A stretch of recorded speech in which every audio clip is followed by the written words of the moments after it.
Banderacon Captain's Log Spoony Part 2. Now, I am going to preface this episode by saying this isn't really a recounting of Spoony's works as such as more how sad I am that he had to go at that time he did. So, about the time I'd been working my way through the Ultima series, to be fair, he'd actually been making the last few. I think it started with Ultima 8 with the platform jumping mechanics. Spoony was going through all of the heaping helping of horse shit that comes with the internet YouTuber fame, and he obviously dicked with the wrong dictators and ended up somewhere south of the border, and it sucked. Like, I think I vaguely remember when I was still living with my parents, and he had a really bad episode where he was vlogging with, I think, Linkara and Angry Joe, back when those two were still relevant, and he was just having a bad time. And unlike most of us, and we've all been there, he was having a bad time in public. And I remember that I came home drunk one day and I wrote him a letter. And when I woke up, I figured out the way to post it, and it probably never ended up even in the same area of America that he is, but, you know, it is what it is. There is an episode of Down the Rabbit Hole by Frederick Knudsen, who is just genuinely fucking fantastic. Yeah, I'd absolutely recommend you go and watch his videos, because he goes into some pretty cool things about just goddamn, just go watch it for fuck's sake. But there is a feature-length video of Spoony's that to this day I cannot bring myself to watch. It's so I'm from the UK, and there is a history of UK presenters slash national treasures kind of ended up being wrong-uns. Jimmy Savile, Gary Glitter, etc. You just find out at some point they were like balls deep in children.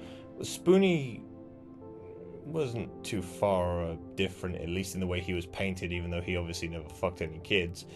He was painted to be the devil, and unfortunately his life derailed like a fast-moving train. And we lost him. We lost him for a very, very long time. And I can't bring myself to watch that. In the same way that I can't watch a close friend absolutely destroy themselves. Maybe that's weakness on my part. It wouldn't be the first and only weakness that I have, and I'll gladly admit it, but the person who brought me so much joy through every Final Fantasy VIII retrospective, which is, let's be honest, it's something that helped me get over the fact that, yes, the main character from Final Fantasy VIII, the person who I bonded with on such a deep and emotional level, was also like a gel-haired emo twat who realistically was only cool because at the same point when I was 14, I was also going through the whole idea of, nobody likes me, I'm alone, leather jackets are cool, swords and guns, sword guns. He helped me come across that in a safe, helpful, almost brotherly fashion, and I owe him for that. And even my brother really enjoys it as well. I think he more enjoyed how much I enjoyed the fact that I enjoyed Spoony, which is a very fucked up thing to say.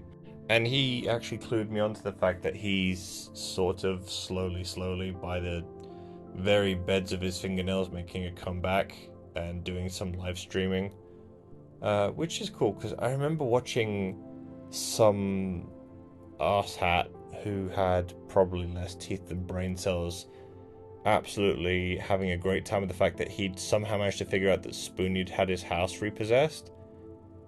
And I mean, Spoony hadn't really done a fuck of a lot wrong as far as I'm aware, but I'm also entirely unwilling to learn about it, so maybe he did a fuck of a lot wrong.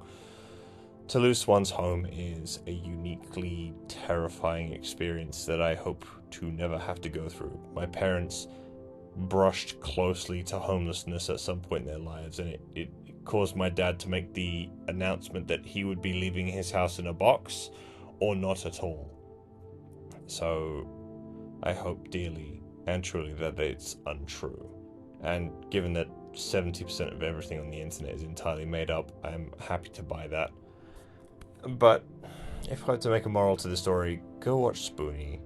Go watch not just the stuff he's making now, but go watch the stuff that he made. Go watch the Ultima retrospective. Go watch his review of Demolition Man, I think on the Sega, one of the Sega support systems where they had like, oh help me here. Well, I know it was made by 3DO, and just go watch. It's all good.